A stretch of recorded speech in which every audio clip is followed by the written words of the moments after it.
Muy buenos días, queridos televidentes. Soy Manuel Escalante. Un honor estar con ustedes este sábado maravilloso, después de haber pasado por una tormenta que dejó bastante estrago en algunas provincias, pero afortunadamente el Distrito Nacional no sufrió tanto en la República Dominicana, específicamente en Santo Domingo. Agradecemos al universo, al Eterno, a Dios, por habernos cuidado de esa forma. Y a usted le agradecemos la gentileza de su sintonía.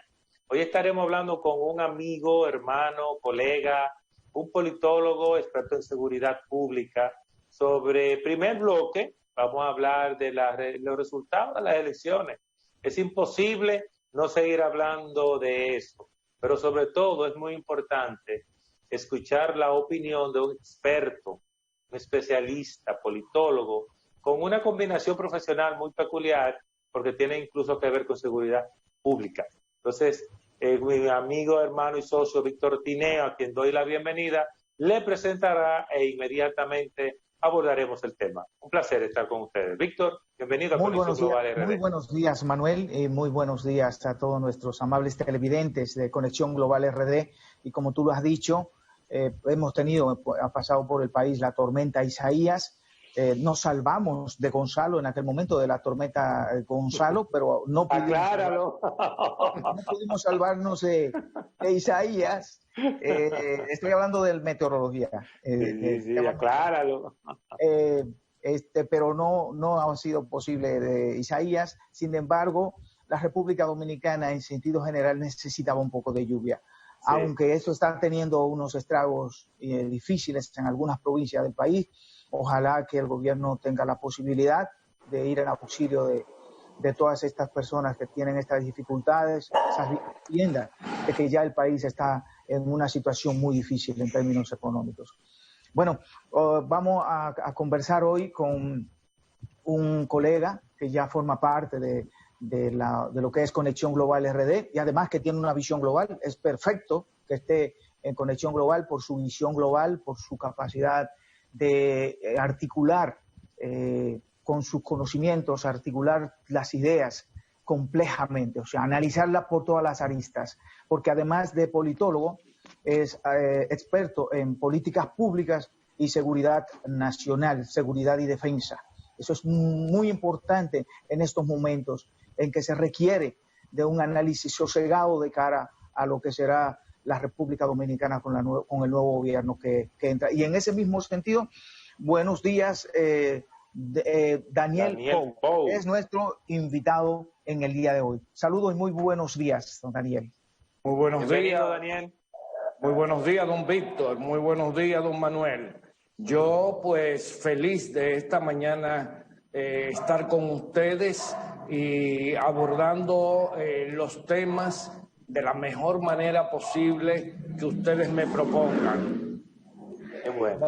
Nosotros fundamentalmente, Daniel, habíamos hablado, Víctor y yo, necesitamos escuchar tu opinión sobre estos resultados electorales recientes, dado que es una de las especialidades que tiene de politólogo. Víctor, si quiere agregar alguna otra pregunta. No, que algunos entienden que fue un resultado inesperado, que fue algo prácticamente, digamos que imprevisto, que fue como una ola que se montó sobre el tema del cambio, y si eso efectivamente es bueno, o cómo se puede calificar de ser de esa manera, o cómo lo interpreta ese proceso de elecciones pasado 5 de julio. Bueno, indiscutiblemente yo había pronosticado, y creo que todo aquel que tiene dos dedos de frente, de que el nivel de abstención en este proceso electoral, en lo que se refiere a la etapa presidencial y congresual, iba a ser significativo, como realmente lo fue. Aunque de mi parte yo decía que podría superar el 50% de los electores convocados para ambos procesos. De hecho, yo llegué a sostener que si el nivel de abstención superaba el 50%, íbamos a tener una segunda ronda, un baloteo, como se le suele decir, para la elección del presidente. Me equivoqué, lo reconozco, porque con una votación que alcanzó el 55%, pues no hubo la necesidad de convocar a una segunda ronda. Ahora, estamos hablando de que un 5% fue prácticamente el factor que decidió las elecciones presidenciales. Máxime si tomamos en cuenta que apenas el presidente electo pudo sobrepasar el 50% más uno con un 2.55 más o menos, 2.55 o 2.54. Y además que el presidente electo fue elegido por el 28% de las personas que estaban inscritas en el padrón electoral. Son dos factores que son determinantes. Claro, el hecho de que solo el 28% de los dominicanos eligiera al presidente quiere decir que ni siquiera una tercera parte de los dominicanos con derecho a voto eligió al presidente.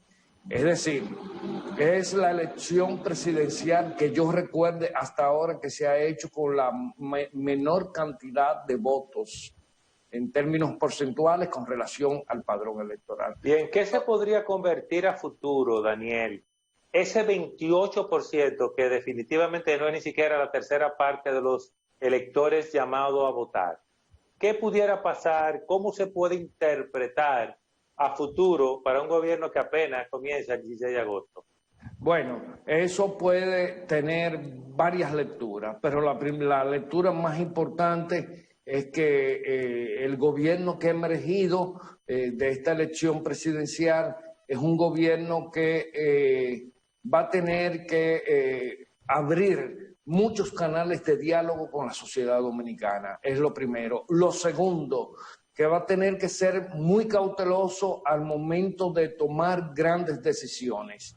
Y esto lo digo porque ya quien va a fungir de consultor jurídico del próximo presidente electo, del presidente electo, ya anunció que se va a realizar una reforma constitucional.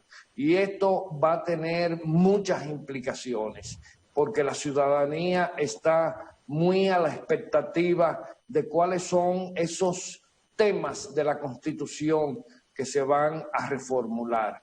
Y sobre todo la ciudadanía está expectante de que esos temas arrojen más transparencia en el manejo de lo que es la cosa pública. El otro aspecto, de que se profundice de manera más eficiente la democracia, que lamentablemente nuestra actual Constitución ha tenido como principal problema que no deja canales abiertos para la participación del ciudadano en los grandes procesos de tomas de decisión. Y lo tercero, que hay un tema que la ciudadanía ha instalado en lo que pretende sea su agenda de la gobernanza, y es que los contrapesos de los poderes del Estado actúen de una manera mucho más eficiente y brinden una mayor capacidad de controlar las acciones que muchas veces suelen ser discrecionales de los diferentes funcionarios que se encargan de los procesos fundamentales en el espectro institucional del Estado dominicano. Don Daniel, ¿Pudiéramos decir? Hay un aspecto, don Daniel, que se refiere a que, por ejemplo, la mayoría de los votos, de acuerdo a las encuestas y demás, son votos independientes, que definitivamente pudiera decirse que una clase media que no está muy vinculada, diríamos, a los voto flotante. ¿Pudiera ser esto una debilidad o una fortaleza para la organización política Partido Revolucionario Moderno y en consecuencia para el presidente Luis Abinader? Bueno, eso realmente tiene varias lecturas. Hay una lectura importante y lo primero es que ese nivel de votación y a pesar de la pandemia del COVID, nos dice que en la población dominicana en este momento hay pocas lealtades a los partidos políticos y a los líderes políticos. Más bien nos dice que hay una crisis de liderazgo en República Dominicana. Y hay que ver cómo le fue, por ejemplo, al doctor Leonel Fernández, el único de los participantes que había sido, de los grandes partidos, que había sido presidente de la República en 3 ocasiones. Y el nivel de votación, contando todos los grupos aliados, apenas alcanzó el 8%. Y su organización apenas pudo superar el 5%. Entonces hay que decir que hay una fractura de las amarras de la sociedad dominicana con la dirigencia política nacional. Yo creo que Luis Abinader se montó más en el voto castigo que en el voto asertivo, afirmativo hacia su elección como presidente. Entonces, ahí eso nos dice que el gobierno de Luis Abinader va a tener que ser un gobierno de visiones amplias, de aperturas importantes hacia la ciudadanía y sobre todo va a tener que, como se dice popularmente, hilar fino. Hilar fino. Pero, Paul, ¿cuál entiende usted es el reto mayor que un gobierno elegido no por militantes de mayoría, diríamos de sus siglas PRM, sino un voto, como lo llaman los sociólogos y los politólogos como usted, flotante? A nivel global es un fenómeno que se está dando sobre todo con esta generación millennial. ¿Cuál es el mayor reto que usted le ve, y si quiere enumerar 1, 2 o 3, que el presidente electo Luis Abinader debe tener muy en cuenta, que si algo va a dejar de hacer, no sea eso? Bueno, lo primero que hay que tomar en cuenta es que por las características de este tipo de elección presidencial, donde el candidato no está pisando sobre una alfombra tendida por su organización política. Yo creo que una parte importante de esa plataforma de votación es, como bien dices, flotante. También hubo mucho voto útil, sobre todo en aquellas visiones donde la prioridad era salir del Partido de la Liberación Dominicana, que presentaba desgaste, que definitivamente estaba muy abrumado por el descrédito, por los continuos escándalos y sobre todo porque había roto sus amarras con la clase media tradicional que en toda su historia fue la que siempre endosó el voto hacia el Partido de la Liberación Dominicana. Entonces, el actual presidente electo tiene grandes desafíos. Lo primero es que tiene que garantizar que su manejo de lo público sea un manejo transparente, eficiente, idóneo y donde no quepa duda, óigase bien, donde no quepa duda de la certeza, la idoneidad con que se van a manejar los recursos del Estado. El otro aspecto es que tiene un fuerte compromiso con recomponer el sistema de justicia de República Dominicana, que lamentablemente se ha permeado de una manera, podríamos decir, grosera, de los influjos de la partidocracia política y además ha quedado relegado como un elemento circunstancial dentro de lo que es la vida nacional.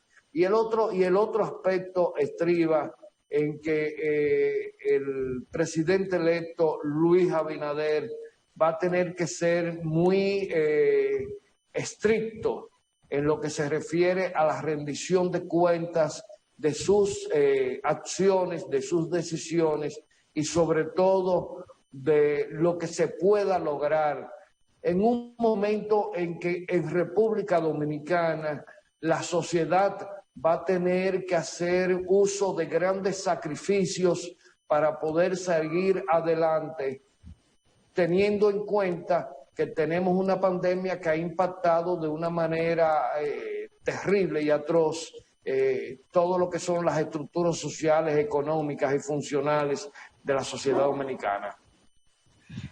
Bueno, realmente son tres elementos determinantes para que de alguna manera u otra este nuevo gobierno garantice una estabilidad social, que es importante para poder garantizar la estabilidad política y por ende la estabilidad económica, atraer nuevas inversiones, que no tiene por qué no dejar de ser, y que de hecho debe asegurarse.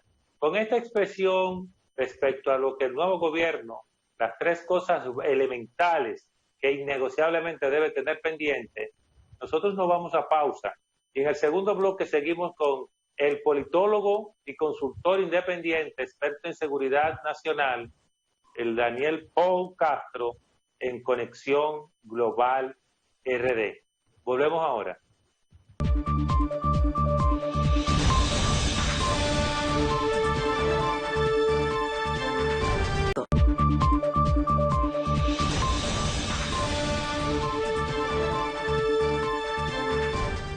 Continuamos aquí, amigos televidentes, con el experto en seguridad pública, políticas públicas, Daniel Pou, además de que es politólogo. Don Daniel, este proceso electoral lleva al gobierno, al partido que estaba en la oposición, y lleva a la oposición al partido que estaba en el gobierno.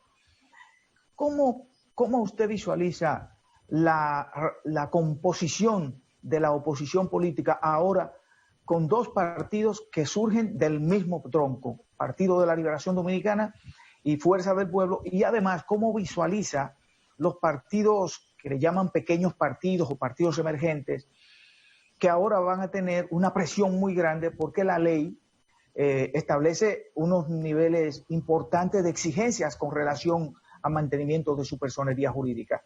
¿Cómo ve esa oposición a partir de este momento? Bueno, indiscutiblemente que la nueva ley electoral exigió, y con mucha flexibilidad, una serie de condiciones a las organizaciones políticas que pretendían o pretenden mantener su reconocimiento ante la Junta Central Electoral. Y para nadie es un secreto que algunos lo lograron por el hecho de que fueron aliados con partidos de los grandes, otros no lo lograron y es una buena parte de la nómina partidaria que presentó la Junta Central Electoral dentro de los comicios pasados. Ahora, ¿qué va a suceder? ¿Cuáles son las perspectivas? ¿Cómo se va a articular este entramado de fuerzas de poder y partidos políticos y sobre todo los poderes fácticos que actúan detrás de los partidos políticos, que apuestan por los partidos políticos? Esto es muy interesante. Primero porque, como bien señalabas, los dos principales partidos de la oposición son el resultado de una división que se produce en octubre a partir de las primarias que se celebran en el Partido de la Liberación Dominicana. Estamos hablando del Partido de la Liberación Dominicana y hablando de la Fuerza del Pueblo, que se conforma para llevar al doctor Leonel Fernández como candidato presidencial, una suerte de un outsider del Partido de la Liberación Dominicana. Hay una característica bastante peculiar, y es que si observamos el papel que ambos desempeñaron en las pasadas elecciones, primero el Partido de la Liberación Dominicana era el partido de gobierno, era el partido oficial, o sea, no era partido de la oposición. Pero el doctor Leonel Fernández sí surge con su Fuerza del Pueblo como partido de la oposición, y el PRM, un partido relativamente joven que ha alcanzado la presidencia de la República prácticamente en 8 años de su surgimiento. Logra el poder y ahora es el partido en el gobierno. Un partido que, aunque gran parte de su composición, la mayor parte de su composición en términos dirigenciales, proviene del viejo Partido Revolucionario Dominicano. De hecho, hasta hay castas, porque hay gente que tiene apellido pues, y están en la política porque sus padres fueron dirigentes del Partido Revolucionario Dominicano. Y realmente esto es un tema que merece otro análisis particular, sobre todo la falta de relevo y de movilidad social dentro de las estructuras partidarias en República Dominicana, que ha afectado mucho las prácticas democráticas dentro de los partidos en República Dominicana. Y es uno de los puntos más adversos con que cuenta el sistema político dominicano y que indiscutiblemente impacta terriblemente las prácticas democráticas dentro de los partidos. Pudiéramos decir, Pau, que en los partidos políticos dominicanos también se hereda de padre a hijo la posición política, el liderazgo, las ventajas de estar en un partido que ya mi papá o mi mamá fueron fundadores y yo debo cobrar lo que mi papá hizo. Eso no es democrático. Bueno, sí, hoy en día en el escenario hay padres e hijos dentro de la misma parcela política y eso es importante decirlo. Pero sí, esto es un tema que tiene que ver con la elitización del liderazgo, no, de la dirigencia política, porque justamente eso es lo que ha impedido el surgimiento de los relevos en términos de liderazgo que requiere la política dominicana. Claro. Entonces, dentro de esta situación nos vamos a encontrar una oposición con muchas dualidades. Primer partido de la oposición va a ser el PLD. Hasta el día 16, partido oficialista. Es el partido en el poder. Y por el otro grupo pequeño que es, en términos electorales, es la Fuerza del Pueblo. La Fuerza del Pueblo, si continúa con la línea de enfocar desde la oposición al PLD como su principal adversario, va a tener un impacto que puede resultar negativo para ellos. Y antes que nada, hay un tema que es cómo va a resolver el problema, el PLD, las fisuras internas que se han creado durante estos 8 años. Yo decía desde hace más de 7 años que en el PLD se vislumbraba una división, porque no es tan solo la fisura que existía entre el grupo del presidente Danilo Medina y el expresidente Leonel Fernández. Hay otros grupos más dentro del Partido de la Liberación Dominicana, porque lamentablemente el PLD asumió un modelo inadecuado al momento de decidir su masificación como partido. Y además fue incapaz de preservar el grupo orgánico dirigente que garantizara fuera del Estado la permanencia del Partido de la Liberación Dominicana como la maquinaria fuerte electoral y política que siempre fue. Al contrario, movilizó todo su staff hacia el Estado. Lamentablemente para ellos con poco éxito, porque definitivamente una de las cosas que más ha caracterizado al Partido de la Liberación Dominicana por querer hacer esa ecuación de igualdad entre Estado y partido es que ha llevado muchas personas que no han podido dar demostraciones de éxito en la gestión del Estado. ¿Usted se refiere, Pau, a que incluso los estatutos consideran que los miembros consideraban, vamos a decir, originalmente que los miembros del comité político no debían ser ministros? Después lo cambiaron y entonces sí pudieron ser ministros y pudiera decirse que ahí comenzó la segunda desgracia del PLD, además de convertirse en un partido de masa, como correcto, se hizo, con un modelo equivocado. Con un modelo equivocado. porque si tú lees a todos los clásicos expertos en teoría de partidos políticos y miras en el horizonte de lo que han sido los movimientos políticos partidarios en países más avanzados que el nuestro, el partido siempre se reserva una parte de su cúpula para mantener la organización a pesar y más allá del poder. Wow, Pero sí. lamentablemente el PLD asume... O sea, la intención con ese tipo de estructura es que no todo se dañe, en un caso de que algo se dañe, ¿no? Que Claro. algo quede puro, que podamos inclusive promoverlo.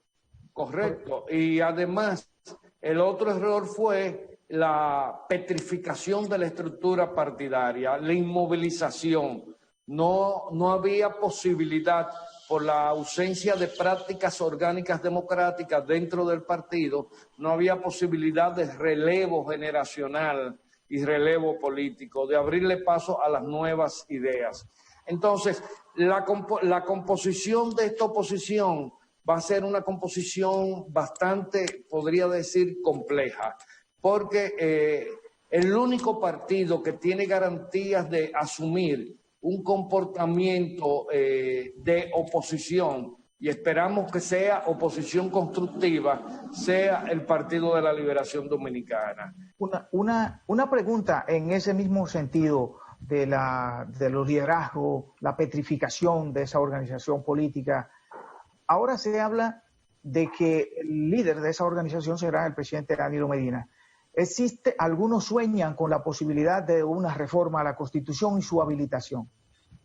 ¿Qué perspectiva le ve a esa posibilidad? Bueno, ¿qué le puedo decir? Eso se podría dar indiscutiblemente dentro de algún acuerdo que se pueda producir para hacer las reformas que necesitará realizar el PRM en el poder de la Constitución. Esto tendría que producirse en torno a un acuerdo. Recuerden que en estos momentos ningún partido tiene mayoría calificada por sí solo, ni en el Senado de la República, ni en la Cámara de Diputados. Y las leyes orgánicas que requerirán una reforma constitucional va a obligar a pactar al PRM con la mayoría de oposición con que cuenta el Partido de la Liberación Dominicana. Entonces, esto... ¿Pudiera, dada esta correlación de fuerzas a lo interno del Congreso Nacional, en un pacto PRM, Fuerza del Pueblo, lograr mayoría calificada? No, la Fuerza del Pueblo no cuenta con los votos, con los representantes en la Cámara de Diputados, por lo menos en la Cámara de Diputados. En el Senado sí, pero en la Cámara de Diputados no puede hacer mayoría calificada la Fuerza del Pueblo. ¿Y el PLD puede hacer mayoría calificada? Claro, correcto, sí puede hacer. Tiene 76 diputados, ¿no? Claro. Se necesitan 93. Son las 2/3 partes de la nómina. Entonces, ahí con el PLD da y sobra, pero con la Fuerza del Pueblo no alcanza. Entonces, eso ¿Y en qué se pudiera convertir una habilitación, que es una postergación de una reelección, en un país que se movilizó, movió fuerzas políticas, sociales, se movió medio país en contra? Imagínense que esa sea la forma de lograr un acuerdo entre el PRM y el PLD. ¿En qué se podría convertir eso? Bueno, mire, yo soy del particular criterio que en el PLD una de las soluciones para su continuidad en términos de existencia de partidos es que la organización se preste de manera inmediata para ir relevando el liderazgo con que cuenta. Ya eso es fundamental. Y una posible rehabilitación del presidente Danilo Medina no le va a convenir al Partido de la Liberación Dominicana, porque eso implicaría una continuidad de la hegemonía de un grupo que ya presenta grandes desgastes. que incluso Danilo Medina lo hereda de los propios gobiernos del licenciado Leonel Fernández, el doctor Leonel Fernández. La mayor parte de ellos pues, vienen arrastrando su presencia en el partido, en las estructuras de élite del partido. Entonces yo creo que ha llegado el momento de que el PLD se sacuda y dé paso a las nuevas generaciones. Eso le quería preguntar, Daniel. ¿Cree usted que el PLD de hoy, con esta estructura de miembros activos, donde hay un gran número de una nueva generación que aspira, que no son ni los hijos, ni las mujeres, ni las novias, ni los allegados, ni los incondicionales de esos líderes que quisieron arroparlo todo? ¿Estarían ellos abiertos a que esa generación pase a un liderazgo auténtico en el PLD, sin camuflajearlo a través de sus hijos, sus mujeres, sus hermanos, sus incondicionales? Lo que pasa está que ese relevo que tú planteas, Manuel Escalante, eso es un proceso más largo de lo que nos estamos imaginando. Estaríamos hablando de cerca de 8 años, no de 4 años. ¿Por qué? Porque el PLD desarmó sus estructuras de cooptación, de militancia, hace más de 8 años. Entonces, esa nueva generación que vendría a desplazar, que vendría a suceder la actual generación de la dirigencia del PLD, todavía no está en el PLD. Todavía no está en el PLD. Y entonces, eso podría traer ciertos peligros para el PLD en caso de que de buenas a primeras el partido abra las puertas sin que esas generaciones hayan agotado los procesos políticos necesarios. Porque es que en política, la política es un tema que requiere experiencia y requiere años. Yo creo que el PLD, si hace un proyecto de reingeniería institucional, ese proyecto podría estar maduro para dentro de 8 años. En 4 años no le veo posibilidad. Perfecto. Bueno, con esas respuestas nosotros vamos a cerrar el segundo bloque de Conexión Global RD y en breve volvemos con Daniel Pou Castro abordando otro tema ya específicamente en la seguridad nacional, en la seguridad pública, a propósito de COVID, de pandemia, etcétera. Volvemos en breve.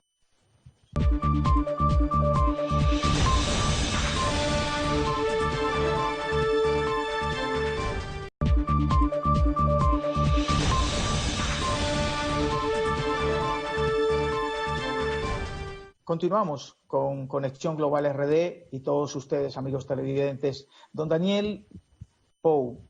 Pou Suazo, porque yo he estado diciendo Pou Castro. No, es Daniel Pou Suazo.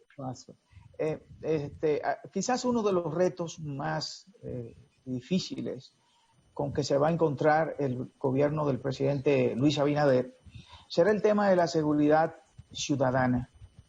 Y él incluso en un momento de su campaña política tuvo unos asesores internacionales para tratar de diseñar un proyecto de seguridad pública en la República Dominicana, de seguridad humana en la República Dominicana. Usted, que conoce de estos temas profundamente, ¿cómo augura que va a ser el próximo gobierno con relación al tema de la seguridad pública y esas ofertas que hizo el presidente, sobre todo la oferta económica a los policías y militares? Bueno, yo le puedo decir que yo hasta estuve reunido con el equipo del exgobernador de la ciudad de Nueva York, Rudolph Giuliani, con quien no tengo muy buenas relaciones porque hemos tenido clientes en común y lamentablemente el papel de ellos ha sido desastroso. Y me permito decirlo públicamente porque son muchos los escándalos en términos de calidad de resultados que ha observado el equipo de Rudolph Giuliani, tanto en México como en El Salvador, donde se han producido hasta acusaciones no muy elegantes hacia la empresa de Rudy Giuliani. Pero yo conversé con ellos y definitivamente ellos no tienen capacidad de diseñar una política de seguridad ciudadana. Porque la mayoría de ellos lo que son es policías jubilados, policías ya que tuvieron una experiencia que pudo haber sido exitosa, pero bajo los lineamientos de políticas de seguridad que fueron elaborados por las altas instancias políticas de los Estados Unidos. Una de las cosas fundamentales es que hasta el momento he visto que el presidente electo Luis Abinader apenas ha hecho una propuesta de subirle el salario mínimo a los miembros de las fuerzas policiales a $500. Pero esto no es una solución.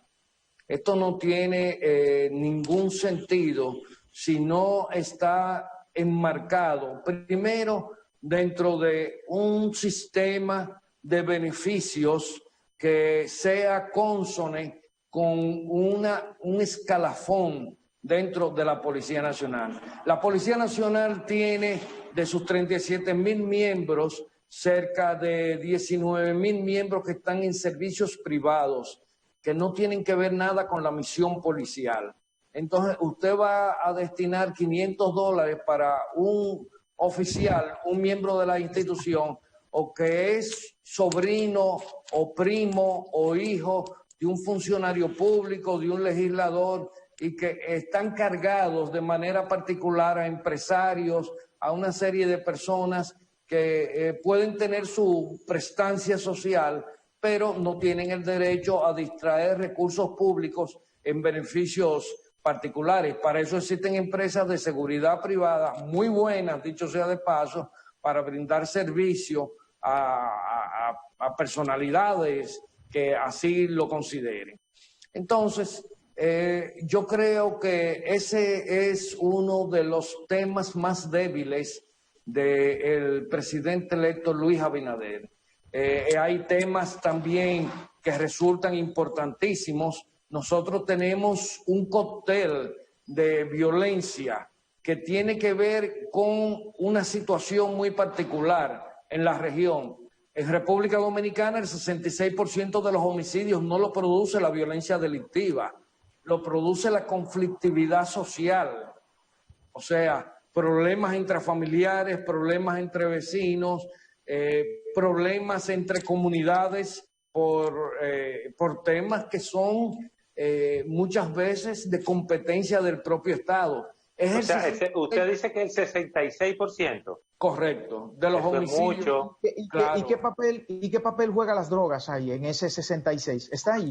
No, estamos hablando de mal manejo de conflictos. De mal manejo de conflictos. Sí. Cuando la gente dice, ¿para qué yo voy a ir a una fiscalía a ponerle una querella si la fiscalía no va a hacer nada, no va a resolver nada? Pues lo resuelvo yo. Y voy y me compro un arma ilegal y espero al fulano en la puerta de su casa y le doy 3 tiros y lo mato. Que de paso, Paul, eso simplemente refleja lo lejos que estamos de una educación realmente de calidad.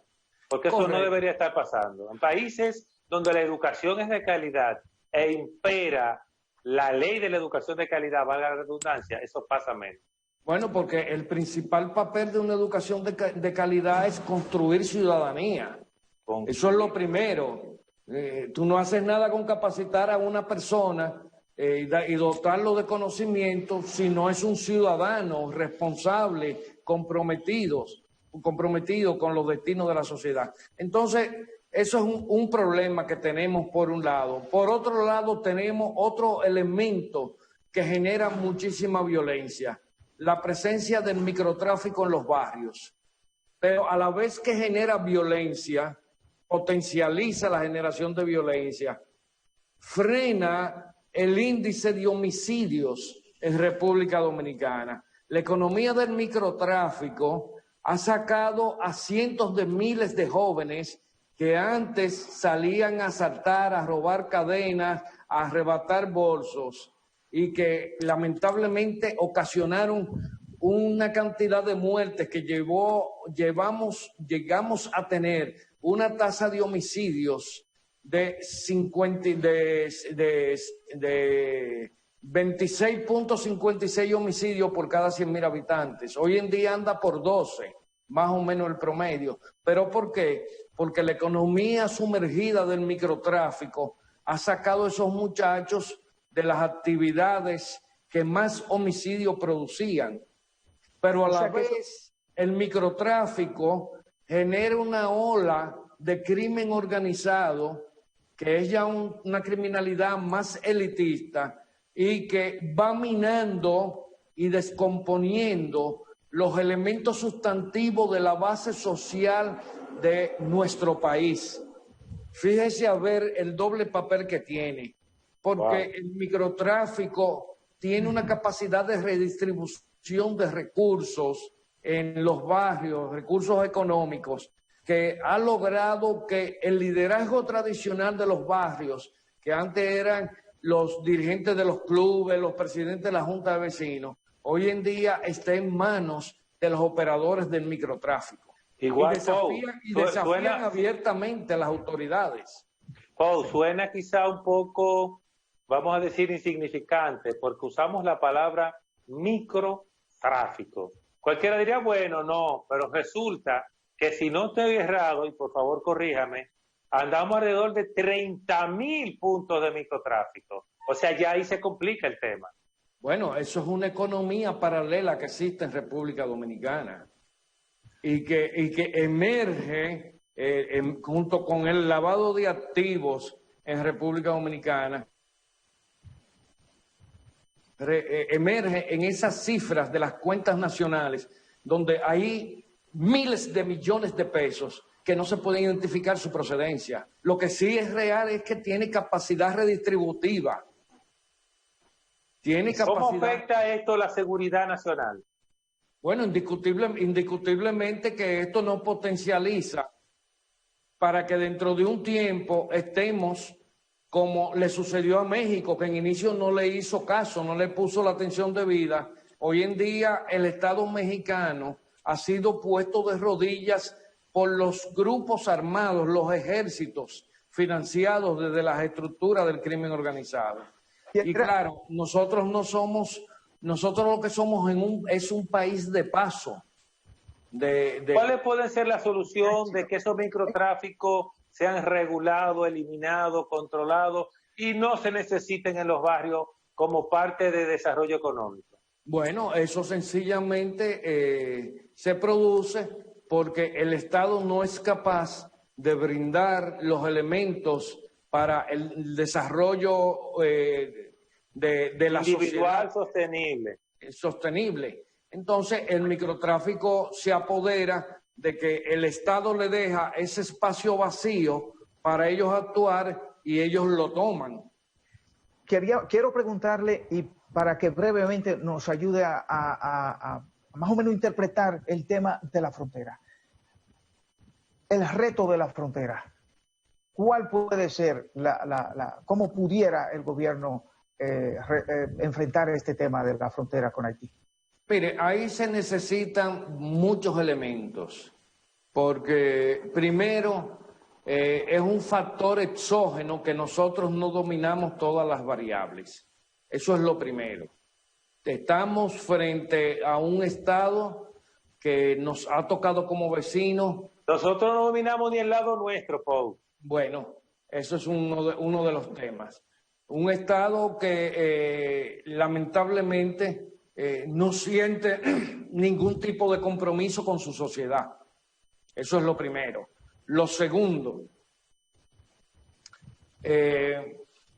la frontera se ha convertido en el espacio de un gran negocio.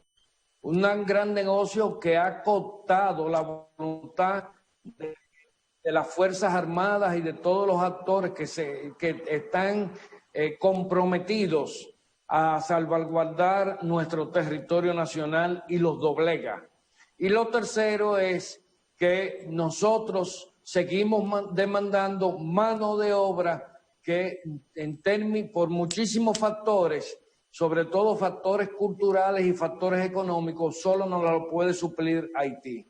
Bueno, entonces, Pau, cuando uno suma todos esos elementos que usted señala como variables del problema, debemos concluir, no que será imposible, sino muy difícil poder tener realmente una solución viable, sostenible. A muy largo plazo. No hay solución ni hay receta única. Eso se tendrá que producirse en base a un compromiso respaldado por una férrea voluntad política, no tan solo del gobierno, sino también de los sectores de poder económico privado y sobre todo, sustentado en una nueva visión diferente a todas las que se han llevado hasta ahora y han puesto en práctica el aspecto militar como la única manera de contener esta migración de Haití a República Dominicana.